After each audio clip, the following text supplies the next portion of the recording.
as a medical professional, I also appreciate that at times more help is needed. Maybe simply just speaking to a neighbor or listening to a resource like this isn't enough.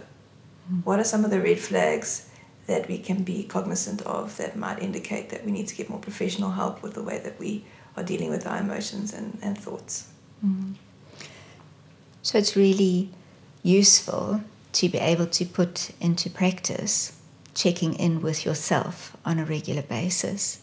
So some people on a day-to-day basis, some people kind of on a more every couple of days or every week, just to take the time to ask yourself, how am I doing? Am I okay? Am I not okay? When we're not coping, it often shows in our way of being, in our behavior.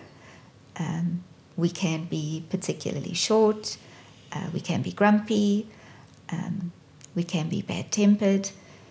It can show in terms of our emotions, tearful all of the time, anxious all of the time. It can be in terms of our thought patterns, negative thoughts all of the time. So it's important to be able to check in with ourselves or to put in practice, just checking in with yourself. How am I feeling? How am I doing? So that we can recognize when we're not coping. Again, factors that are useful in growing resilience and coping are community support and being able to talk. So when we recognize that we're not coping, to be in a place where we feel okay to ask for help.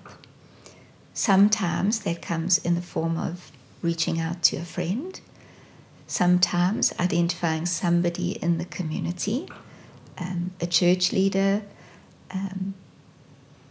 another member of a congregation or church, someone in the community, a traditional healer perhaps, a conversation with an audiologist, someone else who forms part of your world, a safe person, somebody that you trust.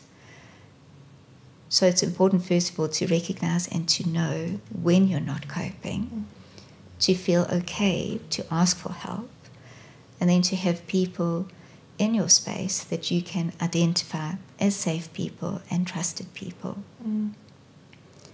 Part of not coping is also recognizing when we need a break, when we want to talk about something other than our current reality, when we just want to sit and have a conversation about something completely unrelated so that we can regroup a little bit, find ourselves in a space which fills our cup again, which provides us with a little bit more of what we need to take another step forward. It's important in those spaces to be able to connect with yourself, to know yourself, to know when you need help, to know the things that give you energy, to know the things that you need to do, and to have that ability to be able to say, I'm not okay. So to conclude, I think just it's really interesting to hold that notion again of the actively involved parent. Yes, it's important to be actively involved, and there is a huge psychological journey that a parent goes on that can be supported and understood to see them get to a place of acceptance and therefore enabled to be that actively involved parent. But it's not just the child's well-being and ability to hear and ability to mainstream and the ability to get an audiogram that we hope for that's important here. The parent's well-being is really important. That parent is also a person. And so it is easy, as we've chatted about, for a parent who desires to be purposeful on their journey to lose themselves. And I think just considering that concept of identity, being able to question who you are, and using that as a way of raising your child so that they also are grappling with that notion continuously and not just assigning one aspect or focusing on one aspect, which sometimes can be overwhelming and feel like a whole lot of losses more than a whole lot of gains. I think it's also really useful as one as time progresses, because time is a great healer too of some of the hard initial feelings, is to consider what the gains are alongside the losses, and to give permission to ourselves to recognize losses, to grapple with that fact that there aren't bad feelings and good feelings, but there's a spectrum of feelings, and being authentic and real with ourselves in how we experience different emotions is part of the process.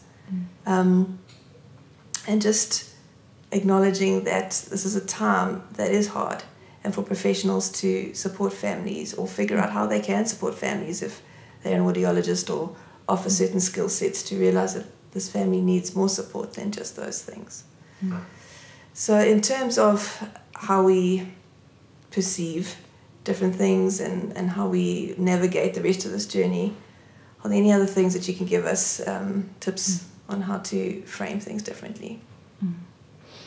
I think it's really important to reflect on a journey. Often we don't realize how far we've come until we look back. So it's really useful to be able to look back and see how far you've come from that initial moment, as you mentioned. Often that's a bit of a wow moment, like, wow, I remember back then, look at where we are now. Absolutely to celebrate the wins, celebrate the small moments of connectedness and joy and happiness and blessings just in being, regardless of what else is happening.